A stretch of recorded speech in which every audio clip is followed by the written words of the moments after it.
গণপতি বাপ্পা মরিয়া। গণেশ পুজোয় মাতলেন হুগলি জেলাবাসী। বৃহস্পতিবার চাপদানি বিধানসভার বিধায়ক অরিন্দম কুইনের বাড়ির গণপতি বাপ্পা পুজো, শেরোপলি ফাঁড়ির মোড়ে আইএনটিটিউসি সভাপতি শেখ মঞ্জুরের গণপতি বাপ্পার পুজো, বাঁশবেড়িয়া কলবাজার 10 নম্বর ওয়ার্ড কাউন্সিলর দুর্গা রাও এর বাবা জগজীবন রাম ক্লাবের গণপতি বাপ্পার পুজো, বিধায়ক ও জেলা সভাপতির গণপতি বাপ্পা পুজো। একই সাথে 10 নম্বর ওয়ার্ড বাবা জীবন রাম ক্লাবের গণপতি বাপ্পার পুজোয় উপস্থিত ছিলেন হুগলি জেলা পরিষদের সদস্য মানস মজুমদার, বাঁশবেড়িয়া পৌরসভার chairman Aditya Niyogi, vice chairman Shilpi Chatterjee, Hooghly Serampore জেলা আইএনটিটিউসি সভাপতি মনোজ চক্রবর্তী, বাঁশবেড়িয়া শহর তৃণমূল কংগ্রেসের সভাপতি ইন্দ্রজিৎ ব্যানার্জি, কাউন্সিলর তাপস মুখার্জি, দেবাশিস সাধুকা, বিশ্বজিৎ দাস, প্রিয়াঙ্কা দাস, সুমিতা বাসু, অরুণ দত্ত, অমিত বিশ্বাস সহ অন্যান্যরা। এদিন মহা ধুমধামে গণেশ পুজো হয় হুগলি জেলা জুড়ে। আজকে বাবু জগজীবন রামের নামাঙ্কিত যে ক্লাব, সেই ক্লাব প্রতি বছর এই বছরে এই এলাকার যারা সাধারণ মানুষ তাদেরকে নিয়ে গণপতি বাবার আরাধনায় ভর্তি হয়েছেন। এই ক্লাবের কর্মকর্তারা যারা আছে, এই ক্লাবের সদস্যরা যারা আছে, সর্বোপরি এই এলাকার যারা সাধারণ মানুষ, তাদের সকলকে আজকের এই শুভ দিনের প্রধান শ্রদ্ধা এবং সম্মান জানাবে। দেখুন, এখন একজন নামাঙ্কিত ক্লাব, আমরা সবাই জানি যে বাপু জগজীবন রাম একজন স্বাধীনতা সংগ্রামী ছিলেন। 1908 সালে তিনি জন্মগ্রহণ করেছিলেন এবং দীর্ঘ সময় ধরে তিনি স্বাধীনতার যুদ্ধে সংগ্রামে নেতৃত্ব দিয়েছেন এবং পরবর্তী সময় ভারতবর্ষ স্বাধীন হওয়ার পরে তিনি কেন্দ্রীয় মন্ত্রিসভায় দীর্ঘ সময় ধরে তিনি মন্ত্রী ছিলেন। প্রায় 30 বছরের বেশি সময় ধরে তিনি বিভিন্ন দপ্তরের মন্ত্রী ছিলেন এবং বাপু জগজীবন রাম আমাদের সমাজে পিছিয়ে পড়া মানুষের নেতৃত্ব করতেন। স্বাভাবিকভাবে ভারতবর্ষের রাজনীতির ইতিহাসে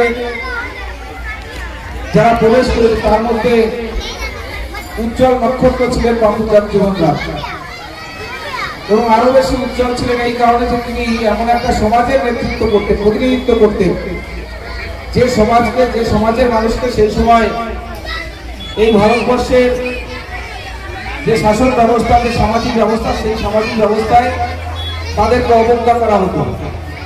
সেরকম একটি সমাজ থেকে তিনি উঠে এসেছিলেন, ভারতবর্ষের স্বাধীনতার যুদ্ধে নেতৃত্ব দিয়েছেন এবং পরবর্তী সময়ে ভারতবর্ষের শাসন ব্যবস্থা সেখানে দীর্ঘদিন 30 বছরের বেশি সময় এখানকার রেকর্ড যে ভারতবর্ষের যে রাষ্ট্র ব্যবস্থা এত বেশি সময় ধরে কেউ কোনো মন্ত্রী থাকেনি, ছিলেন বাপু জগজীবন রাম।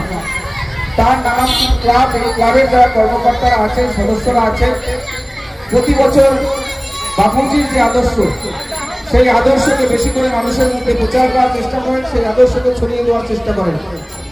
আমরা এই ক্লাবের কর্মকর্তাদের প্রণাম জানাই, সম্মান জানাই, শ্রদ্ধা জানাই এবং আমরা সবাই জানি যে গণেশজি আমাদের সমাজে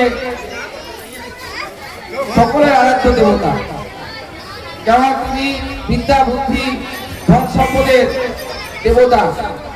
আমরা যারা হিন্দু সম্প্রদায়ের মানুষ, আমরা বিশ্বাস করি গণেশ দেবতার যদি পুজো আরাধনা যদি সঠিকভাবে করা যায়, শ্রদ্ধার সহিত, নিষ্ঠার সহিত করা যায়, তিনি যদি সন্তুষ্ট হন তাহলে আমাদেরকে আশীর্বাদ করবেন। আমরা বিদ্যা বুদ্ধিতে পরিপূর্ণ হব, আমাদের সমস্ত বাধা কেটে যাবে, আমাদের যে ধন সম্পদ, সেই ধন সম্পদে আমরা যেমন পরিপূর্ণ হব, আমাদের সমাজ পরিপূর্ণ হবে। এবং এই বাপু জগজীবন রাম ক্লাবের যারা কর্মকর্তারা আছে, এই ক্লাব গণেশ দেবতার আরাধনা করে এই এলাকার মানুষের জন্য। এই এলাকার মানুষ, এই এলাকার যারা ছোট ছোট বাচ্চা, যাদেরকে ছাত্রছাত্রী, যাদেরকে আজকে এখান থেকে সম্বর্ধিত করলো দুর্গা দ্বারা এই ক্লাবের কর্মকর্তারা, তারা যাতে আগামী দিনে বিদ্যা বুদ্ধিতে পরিণত হয়, সমাজে যাতে তারা কিছু জায়গায় প্রতিষ্ঠান করতে পারে এবং মানুষের মধ্যে যে আর্থিক অনটন, সেই আর্থিক অনটন থেকে তারাও যাতে মুক্তি পায়। এই যে বৃহৎ উদ্দেশ্য, সেই বৃহৎ উদ্দেশ্য এলাকার মানুষের মঙ্গল কামনায় দুর্গা দ্বারা মেতে ওঠে।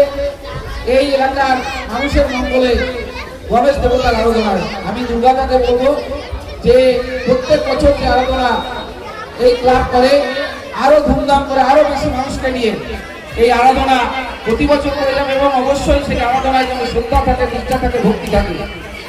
গণেশ দেবতা যদি সন্তুষ্ট হয় আপনারা সবাই ভালো থাকবেন, আমরা সবাই ভালো থাকবো।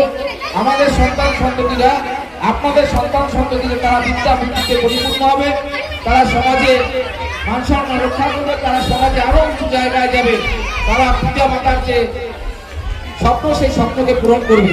সবাইকে ক্লাবের কর্মকর্তাদের এবং মাইক্রোফোনের আওয়াজ যতদিন পর্যন্ত যায় এলাকার সাধারণ মানুষকে প্রণাম শ্রদ্ধা সম্মান জানিয়ে আমি আমার বক্তব্য শেষ করছি। নমস্কার, সবাই ভালো থাকবেন, গণেশ দেবতা সবার মঙ্গল করুন। এই নিয়ে ৪র্থ বছরের গণেশ পুজো। কি বলবেন? তবে মানে ছোট করেই শুরু করি, এখনো ছোটই আছে, বড় যে কেউ তা নয়, তবু চেষ্টা করি যে সবাইকে নিয়ে পুজোটা করার। গণেশের কাছে একটাই প্রার্থনা, সকলের মঙ্গল করুক, সকলকে ভালো রাখুক, সুস্থ রাখুক।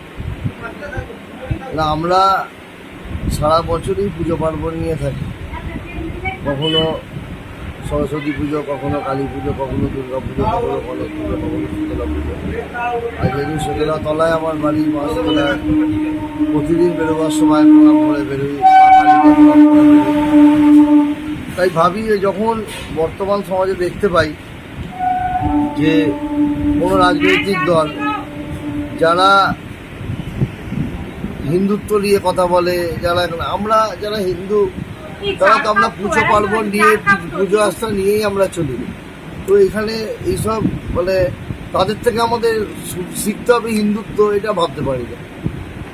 আজকে আমরা এখানে আছি, এখানে মানবদা আছে, মনোদা আছে, আমরা সবাই আছি, সবাই আসবে, এলাকার মানুষ আসবে। তা যাই হোক, আমরা এখন গণপতি বাপ্পার পুজোয় আছি, যদিও মহারাষ্ট্র এগিয়ে, আর এখন পশ্চিমবাংলাও কম যায় না পুজো। গণেশ পুজো বাড়ছে দিন দিন, ধীরে ধীরে গণেশ পুজো বাড়ছে।